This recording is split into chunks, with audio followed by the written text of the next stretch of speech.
ty si svojich rodičov vyberáš. Čiže darmo sa ty sťažuješ na to, že moja mama, môj otec sú takí, alebo brat je taký a taký. Ty si ich proste vybral pred touto inkarnáciou, keď si prišiel do tohto života, na tento svet, takže ty už si s nimi predtým niečo riešil. Takže, ďalším dielom pokračujeme v cykle Cesty duše a dnes by sme si chceli prebrať reinkarnáciu. Rozhodne, Chceli by sme sa venovať najmä tejto téme, pretože je veľmi, dá sa povedať, kontroverzná v niektorých aspektoch. Tak pre niekoho to môže byť veľmi kontroverzná téma. Pre cirkev a tak, no. Ale pokiaľ nechcete byť zbičovaní, upálení ako čarodejnice a tak ďalej. Ale nie, reinkarnácia je veľmi dôležitou súčasťou nášho bytia a nášho ja. A je veľmi dôležité, aby sme pochopili vlastne, o čo ide. Určite. Predtým, než začneme aj bádať možno nad nejakými životnými otázkami a tak ďalej. Čiže skúsme teda najprv priblížiť tú reinkarnáciu aj z tvojho pohľadu, ako ju vnímaš ty. Ja ti budem samozrejme ako vždy do toho skákať pani a mudrovať. Bude, že? Pani moderátorka premudrela? Ja budem samozrejme ti do toho mudrovať, pretože môžem. Takže... Ale je to presne ako vravíš, že je to veľmi dôležitá súčasť toho cyklu, toho ducha. Lebo vlastne začali sme tento cyklus, ktorý nám má najviac objasniť tie klasické duchovné témy, tie ezoterické témy, ktoré súvisia veľmi s tým duchovným rastom.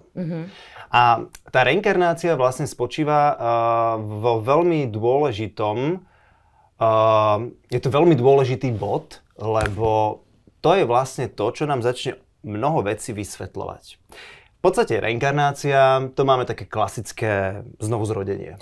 Áno, lebo každý si to predstaví najmä teda tak, že hej, z jedného tela idem do ďalšieho a tak ďalej ďalej. Lenže treba ako keby poznať tie pravidlá a zákonitosti, ako sa to deje, lebo to není len proste akože, lebo pre niekoho to môže byť veľmi jednoduchý bod, kedy si povie, že OK, to mi dáva význam, neviem si predstaviť, že by som sa tak nejak po smrti vypol a neexistoval, tak sa povedzme moja energia niekde presunie a znova narodí, odžijem si, prežijem si a zase a dookola.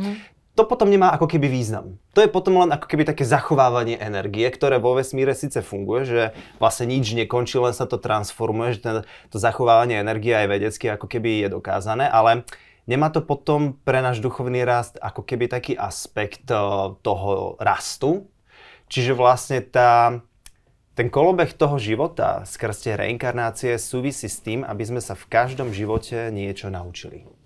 Aby sme v každom živote niečo pochopili. A niekedy tá lekcia toho učenia môže byť troška tvrdšia, že môžeme zažiť také ťažšie životné osudy, zažiť veľmi ťažké životné situácie.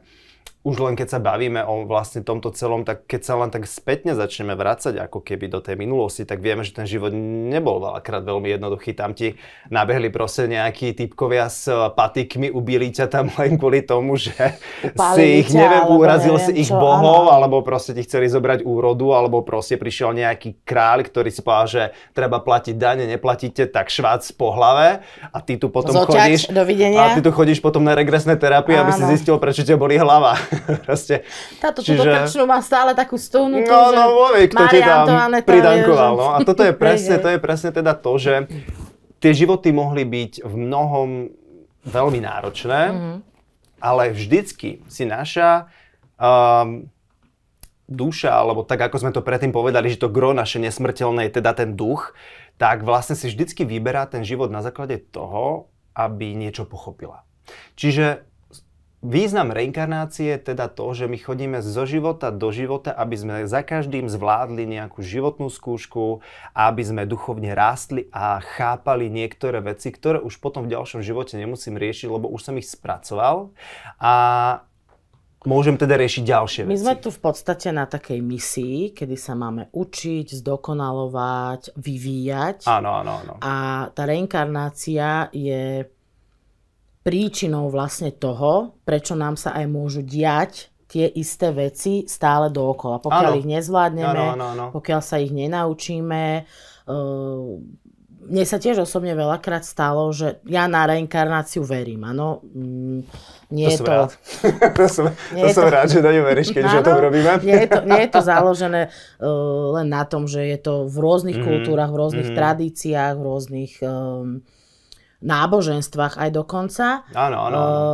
Ja na ňu verím aj z toho dôvodu, že to tak cítim, samozrejme. A takisto sa mi stali nejaké situácie v tom živote, kedy si poviem, že buď sa aj polutuješ, alebo proste aj sa snažíš to pochopiť, že bez žiadneho aspektu sa ti nejaké tie veci dejú.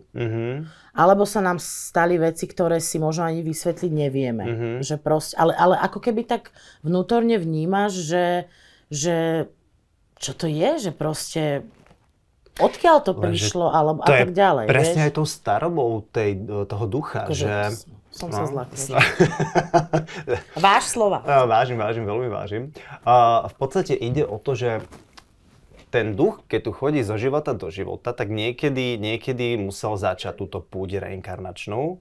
A tie prvé životy, ktoré sú akože vo väčšom kvante, hej, lebo však má to také stupienky, hej, lebo už sme počuli výrazy ako mladá a stará duša, ale sú aj keby medzi tým taká nejaká novorodená, detská, mladá, zrelá, hej, že to tak rastie. A to už takéto uvedomovanie si tohto, že takéto, že to mi tak nejak sedí, ani neviem prečo. Že to nejak cítiš. Tak nejak cítim, mám také nejaké zvláštne pocity, už rozprávajú o tom, že ten duch nie je najmladší. Že už sa na ňo tie nánosy pozerala cez som ten tak život. dnes na teba, že tiež už aj tak obstarožitne. Tak vyprašiť trošku treba. Práve ešte z Egypta, tam ešte máš piesku. To mumistické nejaké. Presne, ale to je v podstate to, čo vlastne sa ten duch učí vlastne tým životom, že aj prekročiť niektoré ako keby tie dogmy a niektoré tie zaužívané veci aj o tom náboženstve, že si začne uvedomovať, že mne to nedáva význam vlastne, že sú nejakí bohovia, ktorí ma trestú, lebo sú marnotratní. Mne to nedáva význam, že som teraz nevyznával kresťanstvo a skončím na veky v pekle. Mne to nedáva význam, že som si odžil tento život a teraz buď pôjdem do neba a do pekla a koniec. Nemá to logiku. Tak ono tie náboženstva, hoci ja som veriaca, ale čo sa týka náboženstva, myslím si, že sa generačne a stáročiami vyvinulo možno niekde inde, kde by sa mohlo.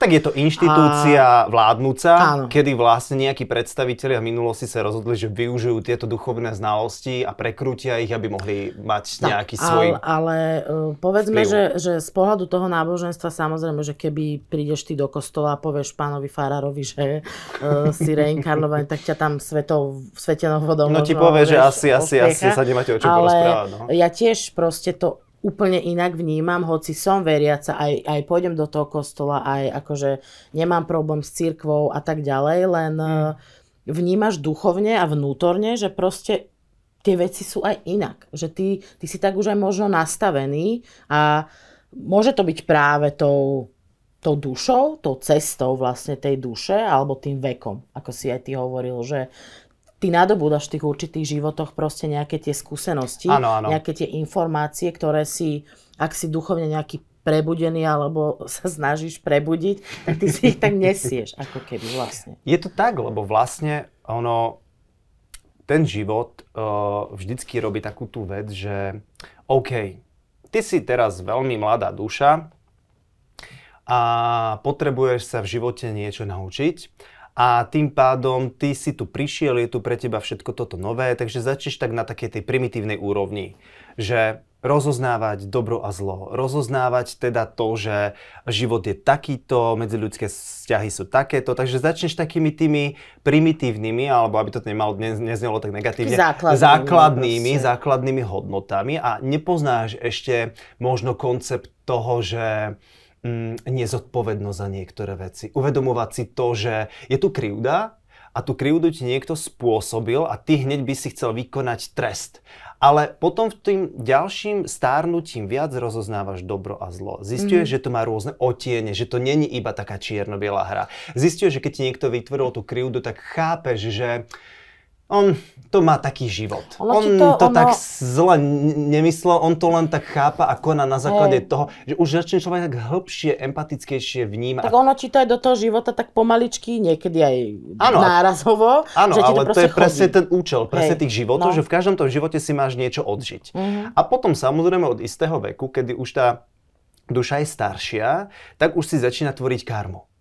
A už sa ti potom dejú v živote teda veci na základe tvojej, povedzme, zlej alebo dobrej karmy, že tak ty si toto spôsobil, teraz musíš za to niesť následky, takže v tomto živote sa ti dejú takéto veci.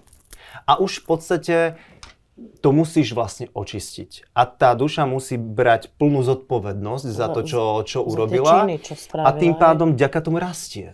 A to je zase ďalší faktor, kedy ti to pomáha si uvedomovať vlastne tvoje schopnosti, tvoju vínu a tvoje tieto veci a ujasňovať si akože tieto veci. Povedzme si úprimne, je veľmi náročné, keď sa nám niečo udeje v tom živote, nejaká vážna situácia, zdravotný problém a tak ďalej, je veľmi náročné to pochopiť a prijať to tak, že veď kto vie, čo som ja navyvádzal v tom predošlom živote, čiže z nejakého dôvodu sa mi to deje. Akože je to veľmi náročné, ale na druhej strane vie to aj pomôcť sa, nechcem povedať, že odosobniť, ja som našťastie až v takej situácii nebola, ani to nechcem nejak zľahčovať, lebo sú osudy ľudí, ktorí proste majú naozaj nejaké vážne problémy a vieš čo, povieš, že no, tak čo už narobíš, je to karma. Vieš, že nepomôže to tomu človeku. Áno, nepomôže tomu človeku, lenže my sa musíme baviť aj o tom, ako sme sa teraz bavili, že tá duša má nejakú, ako keby svoj vek. Čiže niektorí ľudia nebudú riešiť toto, čo mu ty povieš. Jak si ja za to môžem, čo tu ty rozprávaš za hovadiny, proste to, vieš, tiež ani to není na mieste mu to vysvetľovať, lebo nechápe ešte tieto vyššie princípy a tiež to znie aj celkovo tak strašne neempaticky, keď to takto povieš. Práve preto, ale sú aj ľudia, ktorí sú duchovne uvedomeli a chápu a žijú na základe určitých zákonov a berú reinkarnáciu ako absolútnu pravdu. Áno. A proste tiež im dojdú tie situácie v tom živote, také tie skúšky a tak ďalej, ktoré ich môžu úplne vyklbiť z tej rovnováhy a nemusia sa cítiť dobre. V tomto prípade vtedy je náročné si povedať, že a tak vyhorel mi dom, ukradli mi auto a tak asi som aj ja v minulom, ja si z toho v minulom živote, ja neviem. Asi vypalovala. Vieš, čiže... ale tak akože vieš, primárne sa bavíme o tom, že celkovo povedať niekomu proste, že sám si to vybral je na 3 veci. Lebo celkovo, ako sme sa bavili, každá tá duša si vyberá, ako sme sa v minulom dieli presne bavili, každá tá duša si proste vyberá to, čo sa jej v živote má udiať. To si naplánovala proste. Pred týmto životom si tam s ligou vyvolených vyšších bytostí povedali, že čo treba urobiť. OK, beriem toto si musím zažiť. Toto som tam vtedy dokazil, takže poďme, toto musím vlastne si teraz naplánovať. Dal som si túto úlohu už 3 životy dozadu, stále som nezvládol, takže poďme, musíme to dotiahnuť. A na ideš. 5-krát to spravíme. A tým pádom ty človeku nemôže povedať, že sám si to vybral. Akože môžeš, ale primárne skôr musíš povedať to, že ty sa máš z toho niečo naučiť. A ty si sám vybral tieto veci kvôli tomu, lebo to zvládnuť, aby si už si takáto duša, sa posunul. Si takáto duša, ktorá potrebuje tieto veci pochopiť preto, lebo. Pretože sa potrebuješ posunúť, pretože potrebuješ rásť a konkrétne riešiť presne tie veci. Že ty potrebuješ sa naučiť kvalitu odpustenia krivdy. Ty sa potrebuješ naučiť pochopiť, že vlastne ľudia sú takíto a treba sa vnímať takto. Ty sa máš učiť autonómii, byť sám sebe pánom a mať sa rád a nehľadať vinu v iných, lebo vina principiálne neexistuje, len príčina a následok, z tej sa máme učiť. Vieš, že tam je strašne veľa vecí, ktoré by si mal skôr rozoberať, ako len to, že to povede takto. Hej? A hlavne treba si uvedomiť, že tá duša sa už dohodla vlastne na tom, čo sa udeje. No jasné. Že ona v podstate vie už dopredu, čo sa udeje, aké skúšky prídu, aké veci nastanú. A ona nám možno aj v tom živote, keď sa spájaš s tým svojim vnútorným, ona nám ako keby ukazuje tú cestu, len samozrejme je to veľmi náročné sa na to naladiť, alebo pochopiť to a naučiť sa s tým pracovať. Vedieť, o čo ide, no. A vtedy môže to byť o niečo ľahšie, pretože určite aj tebe sa stalo, že ti chodili viackrát po sebe potom prestávka niekoľko rokov, potom zase tie isté skúšky, tie isté nejaké veci sa ti stále diali. Prečo sa mi to stále deje? Prečo? Veď nerobím nič zlé, veď akože bavíme sa tu o karme a veď ja som nikomu nič zlé neurobil, aby sa mi to vrátilo. Tak A potom sú tí ľudia takí, že presne, že aj si niektoré veci vedia, ale nevedia sa dať do spojitosti a ono je to potom veľmi náročné. Lebo nás to dostane do tej emocionálnej roviny, kedy sa už aj začneš ľutovať, ale aj to, že nechápeš, prečo sa ti to deje. A toto zase sú tie veci, ktoré presne pomáhajú si uvedomiť, že vlastne my sa tak držíme stále pokope. Je taká nejaká rodina duší, ktorá tak akože mení len svoje rodinné konštelácie, vzťahové konštelácie v tých ďalších životoch, sa tak menia tie role, ale sú tam spolu a navzájom sa dohodnú a potom si vlastne povieme, že preto ja mám toho môjho blízkeho človeka takéhoto, lebo on mi ukazuje niečo, aby som pochopil. Niekedy nám tí ľudia ukazujú na základe, hlavne keď je to správanie pre nás negatívne hodnotené, že nám ukazujú, aký sme napríklad my v minulosti boli, alebo nám ukazujú teda nejaké veci, aby sme my sa z toho poučili, že takýto netreba byť, aké to je, keď sa takto chovám a naučiť sa, že odpúšťam ti aj napriek tomu, že si takýto. Sú tam také tie veci, kedy presne sa dejú v minulom živote nejaké veci, ktoré sa nám teraz len premietajú, aby sme pochopili, aké to je, keď to niekomu urobíme. Hej, to už viac menej taký ten princíp ako keby karmy. A to je spektrum, vďaka ktorému my si môžeme o mnoho viac uvedomovať, že sa netreba na tých ľudí tak hnevať. Netreba hľadať tú vinu v tých druhých, ale treba si povedať, že ja sa mám niečo z toho naučiť. Že z nejakého dôvodu, v skratke povedané, zjednodušene, že sa ti to deje z nejakého dôvodu. Presne, ten dôvod je pre teba dôležitý. Ktorý tu už bol predtým a ty ho proste príjmi taký, aký je. Áno. Že naozaj, či si tak ako sme sa bavili v predošlej epizóde, tie cesty duše, tak sme sa bavili aj o tom, že vlastne ty si svojich rodičov vyberáš. Čiže darmo sa ty sťažuješ na to, že moja mama, môj otec sú takí, alebo brat je taký a taký. Ty si ich proste vybral pred touto inkarnáciou, keď si prišiel do tohto života, na tento svet, takže ty už si s nimi predtým niečo riešil. Áno. A to stále vlastne pokračuje. Sú aj duše, to sú také výnimky, že cestovateľské, že proste... Hej, ale aj tak sa nájdu. Aj tak sa nájdu, lebo ty sa neodtrhneš od tej svojej rodiny. Tak. Stále sa tak ako keby držíte niekde a stále sa ti niečo ukazuje. Takže oni vlastne vy čo si riešite s rodičmi, so súrodencami alebo s tými fakt najbližšími, s manželom a tak ďalej, tak vlastne je to vec, ktorá sa deje už dlhodobo, ktorá proste je viac ako tento aktuálny život. Áno. Čiže vždy tam nejaký kontakt a nejaká tá vec je. Či sme si predtým ublížili, či sme si predtým neublížili, proste je to takisto veľmi náročné to pochopiť. Na to sú aj rôzne techniky, ktoré môžeme možno asi tiež akože povedať, že keď má niekto nejaký problém a tak ďalej, že ako by vedel proste s tým pracovať. Áno.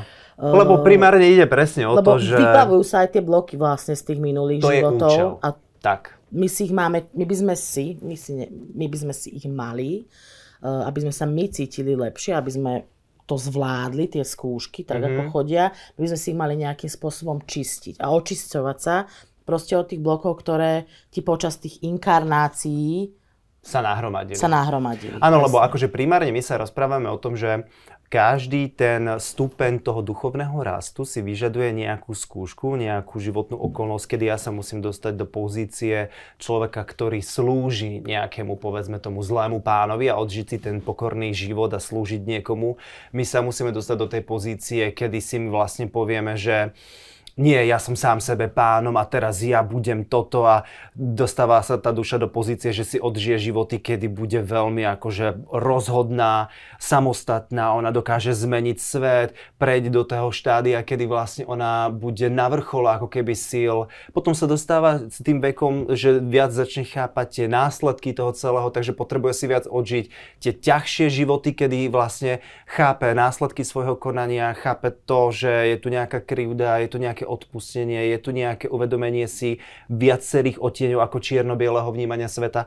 To je akože všetko, čo sa učíme. Sú tu tie karmické veci, kedy sa učíme pochopiť, že netreba robiť toto, lebo toto som v minulom živote urobil a teraz to zažívam ja, keď sa to urobíme.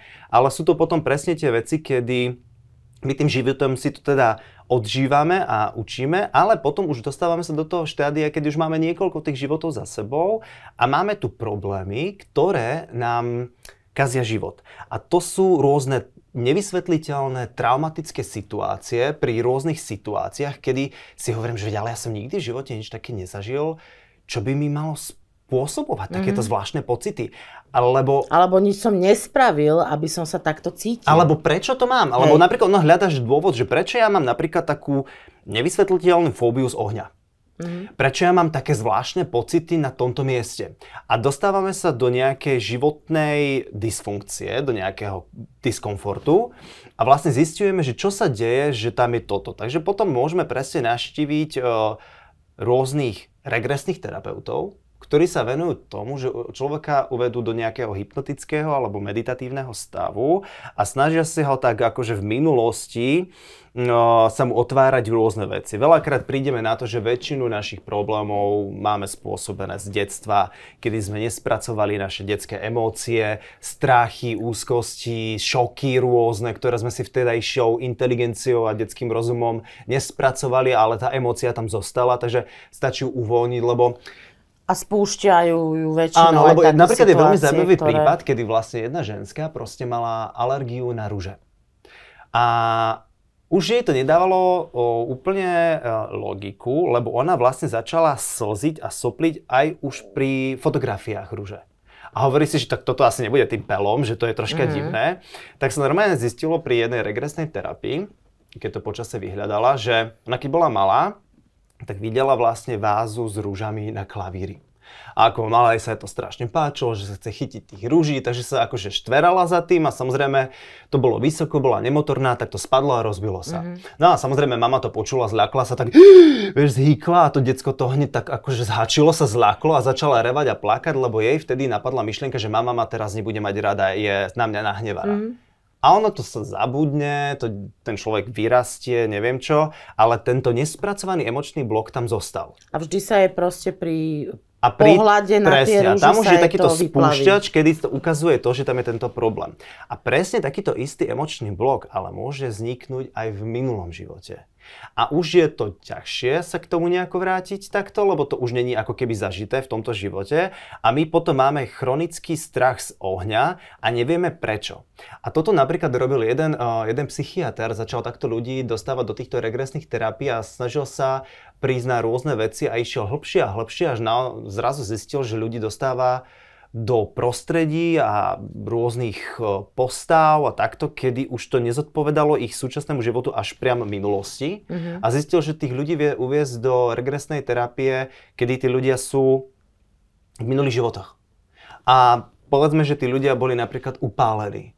A tým pádom sa v nich vytvoril veľmi silný emočný blok, ktorý sa niesol aj do ďalšieho života a sa to prejavovalo potom nespracovanou emóciou a mal strach z ohňa. A to sú len také veľmi banálne, jednoduché príklady, hej, lebo to môže mať rôzne formy, rôzne podoby, môže sa to objaviť iba v istej životnej situácii, zrazu, že to celý život nemá a zrazu od istého momentu sa to začalo objavovať v vzťahových rôznych veciach alebo v nejakých životných situáciách. Sú rôzne vlastne tieto bloky cez tie traumatizujúce zážitky z tých minulých životov, ktoré si prenášame a ono veľakrát, ja keď som sa nad tým zamýšľala, tak som si povedala, ja som mala pekné detstvo, veď ja som mala idylické detstvo, len tam sú veci, ktoré ty si nepamätáš, ktoré ty si ako keby neuložil. Áno. Len v daných situáciách sa ti vyplavia a naozaj, ak už je, akože ja nie som moc, viem, že ty s tým problém nemáš, ale ja nie som moc na tieto regresné terapie, ale poviem len z toho dôvodu, pretože za prvé mám predtým veľký rešpekt. Chápam. Za druhé som presvedčená o tom, že my vieme len to, čo vedieť máme, že moc by som sa nepárala v minulosti a v tých veciach, ale samozrejme, ak má niekto nejaký problém naozaj závažný, a nevie ho nejakým spôsobom vyriešiť, tak samozrejme tieto terapie sú na to úžasné a vtedy to akože schvaľujem. Ale treba si dať pozor u koho. No jasné. A ako. Pretože vie to byť nebezpečné. A z vlastných kruhov ľudí, z vlastného gangu viem, že vlastne... Jaký ste vy gang? Sabat čarodejníc? Z vlastného klubu viem, že kamoška napríklad na tom bola a vyplavilo jej to, neviem, či bola u odborníka a tak ďalej, nesúdim, netuším, ale viem, že mala potom veľké problémy, pretože tú regresku musíš aj ukončiť. Musíš proste uzavrieť tam tie brány, alebo neviem, ako to mám nazvať, aby sa tie veci nepresahovali do tvojho bežného života do tvojho terajšieho života, aby sa ti nevyplavili ešte veci, ktoré by nemali, vieš. Čiže je to úžasná vec, ale ale netreba experimentovať. Presne, lebo najväčší problém je ten, keď ľudia sú iba proste zvedaví, alebo sa dovtipujú, že to musí byť z minulého života. Alebo ktorí by chceli za pol roka mať informácie, lebo tá cesta je dlhá a je náročná. Áno. A proste my si ju máme prejsť tak, ty možno ideš rýchlejšie ako ja. Je to úplne normálne, je to úplne prirodzené. Ale vieš, to je to, čo hovorím. Každý máme ten život nastavený tak, ako čo má v tom živote pochopiť. Sú situácie, ktoré by sme mohli nazvať také, že daný osud, kedy človek, aj keď chce, tak sa tomu nevie nejak vyhnúť, lebo stále ešte niečo nepochopil, nenaučil sa, ten život ho núti zostať v tej situácii, aby ju pochopil. Lebo to je ten princíp vlastne, že ale môj zlatý, už sa to musíš naučiť. Toto je ono. Ty sa tomu nevyhýbaj. Ty ju možno ani nemáš vyriešiť. Ty ju máš možno iba prijať a pochopiť a buď to riešenie sa dostaví samé, alebo ju vyriešiš neskôr, že nemusíš mať všetko hneď, že áno, je problém a my chceme, to je proste nastavením našej mysle, hneď hľadať riešenie. A to je ale to, čo by som reagoval na to, čo si rozprávala predtým, že ja to tak nazývam, že je rozdiel medzi duchovne osvieteným človekom a pouličným čarodejom. Hej? Tak nazvime to takto stredovekom. No dobre. Že v podstate ty, keď pôjdeš za nejakým proste duchovne osvieteným človekom a povieš mu, čo ťa trápi, tak on už by mal ako mať taký ten nacítený, že ti povie, že vidím, že to súvisí s týmto a povedzme, že sa dostaneme do toho bodu, kedy ti povie, no to je z minulého života. No. Treba túto situáciu otvoriť, spracovať, preliečiť a zatvoriť. To je ako hníz, proste musíš ho vytlačiť, musíš to celé ošetriť, aby sa to mohlo pekne znova zahojiť, inak to bude stále hnísať.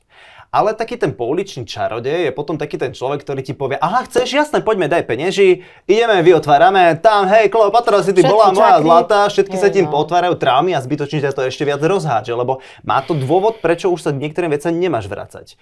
Takže akože nebuďme takí tí dobrodruhovia, čo ja by som si pošprtkal do všetkých svojich prevrátené oči a dávaj head, ideme. Je to ale treba dať pozor. Je to prirodzené, pretože človek a jeho myseľ sa nechce nudiť. Tá myseľ si furt proste ide svoje. Príbehyky. Filmy, seriály, všetko tam máš, chápeš, že proste aj teraz verím, že ako tak na teba pozerám, čo sa bavíme, už ti tam niečo sa píri. Ale akože... Som ti dobrodruh, no. Áno, ale akože je úplne prirodzené, že my chceme keď máme nejaký problém, že my ho chceme vyriešiť. Áno, ale nie vždycky to súvisí s minulými životmi a nie vždycky je potrebné ísť do niektorých vecí. A nie vždycky ho treba riešiť hneď. Treba si dať niekedy, ja teda z vlastnej skúsenosti viem, že treba dať tomu čas, snažiť sa to pochopiť a odovzdať to a proste iba čakať. Že proste nerobiť nič. Ono tie riešenia ti veľakrát prídu samé. Ale prídu ti vtedy, kedy ti majú prísť. Vieš, že my by sme chceli, každý problém má riešenie, to je pravda. Áno, ale chceli by sme všetko hneď. Presne. A tak to proste nefunguje. Ja som takisto, že ja tuto my s Filipom, hodinové rozhovory proste, akými sme už inštalatéri pomaly v tom duchovnom svete. Ale akože, že... Expert. Hej, ale sám tiež vieš, si myslím, že keď naozaj ten nejaký problém je, že stále sa ho snažíme analyzovať a špárať sa v ňom a premýšľať lebo ide do toho naše ego, ktoré chce mať všetko pod kontrolou. A ktoré sa rado hrajká, ktoré má rado problémy. Len niekedy je najlepšie sa naučiť spojiť s tým vyšším ja a naozaj proste nechať to tak. A a hlavne to neanalyzovať, pretože... Zaznela čirá pravda. No, buď rád, že ma tu máš. No, preto si tu. Preto vlastne tá reinkarnácia ako taká je proste, je to zákon, je to pravidlo. Ale sú aj duše, ktoré... čo si myslíš, alebo Čo si ty myslíš, že, a to mňa ako diváka teraz, no sa hlásim, zaujíma, že keď už sa ukončí nejaký ten cyklus tých inkarnácií, tak čo je potom? No, toto sme si mohli tak aj na začiatku vlastne povedať. My tu prídeme s nejakým účelom, lebo vieme, že v tejto rovine sa dejú podmienky, ktoré nám pomáhajú k rastu. A keď sa tu duša narodí, tak vlastne dostane sa do reinkarnačného cyklu, kedy vlastne nemusí sa narodiť potom do ďalšieho života hneď. V poslednej dobe sa to že vraj zrýchluje, takže akože pomaly tí ľudia už idú jak na páse, že poďme, zomrel som, kde je ďalšie telo, ideme. A tie duše akože idú v takom tom víre, kedy sa učia. Idú z tých mladších až do tých starších a už sa tak zveľaďujú, lebo primárne ide ako keby, a to už je veľká metafyzika toho celého, vlastne ide to vlastne naspäť k tomu, že my sme tu, ako som to spomenul, ten duch je súčasť Boha. To je taký ten kúštik z neho. A že sa k nemu navrátiš. A ide o to, aby sa k nemu navrátil. Lenže pozemská rovina je veľmi náročná, pretože my sme tu v uväznení svojho ega, svojej mysle, kedy vlastne presne aj to, ako sa snažíme riešiť všetky svoje problémy, analyzovať, to je uväznenie v tom matrixe našej mysle, kedy sa dostaneme do toho väznenia citov, emócií, pocitov, myšlienok a treba to všetko veľmi jednoducho púšťať, uvoľňovať sa, dostávať sa do kontaktu s takým tým svojim vyšším ja, ktoré ti hovorí, že Dia, Filip, nie, takto, postupne, pomaly, prídeš pokojne, na to, aby si to zvládol s ľahkosťou, ale to prichádza samozrejme aj s tým vekom, hej, to nebudeš hovoriť 16-ročnému človeku, ktorý tiež ešte strašne veľa vecí rieši stresujúco, kým to 45-ročný ti povie, že čo riešiš. Vekom, skúsenosťami, životnými situáciami. Tak je to aj s tým životom, že vlastne to je tiež ako taký vek a ty sa postupne máš dostať vlastne na takúto úroveň, že sa naspäť vlastne spojíš s tým zdrojom. Do tej absolútnej dokonalosti a jednoty. Ale to je akože taký veľmi dlhodobý projekt, ktorý tu prebieha už asi veľmi dlho a my sme len v takom malom časovom úseku aj napriek tomu, že si myslíme, jak sme tu strašne dlho. Takže vlastne toto je keby primárny takéto vysvetlenie tej reinkarnácie, že odnikiaľ si prišiel, musíš si prejsť tými náročnými, spomalujúcimi procesmi tu v tejto pozemskej rovine. A vlastne prinavrátiť sa k niečomu aby tomu si sa ty zdroju. vlastne zdokonalil, učil a rástol. Proste to ale je... presne. Aby sa čo najviac podobal vlastne na toho Boha. Ono síce vlastne. tá duša, ten duch, on je v podstate obrazom toho Boha a on je v podstate, nechcem povedať, že dokonalý, ale samozrejme je niečo vyššie, ako sme my.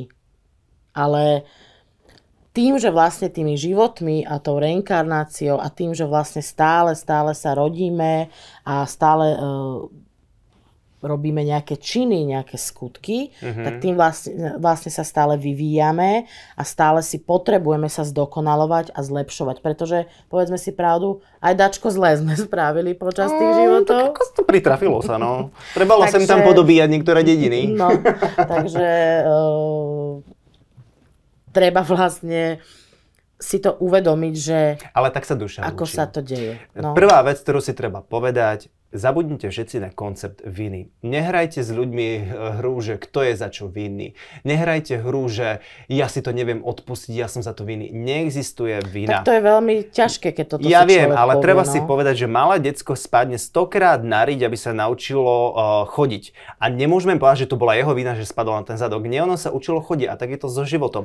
Robíme chyby, robíme veľké chyby, robíme malé priestupky, ale všetko nám to pomáha pochopiť, že toto už v živote nebudem robiť, to nebolo dobré. Tá chyba, ak sa z nej človek poučí a zoberie si z nej to ponaučenie, tak vtedy má, dajme tomu, dá sa povedať, že aj význam rastu.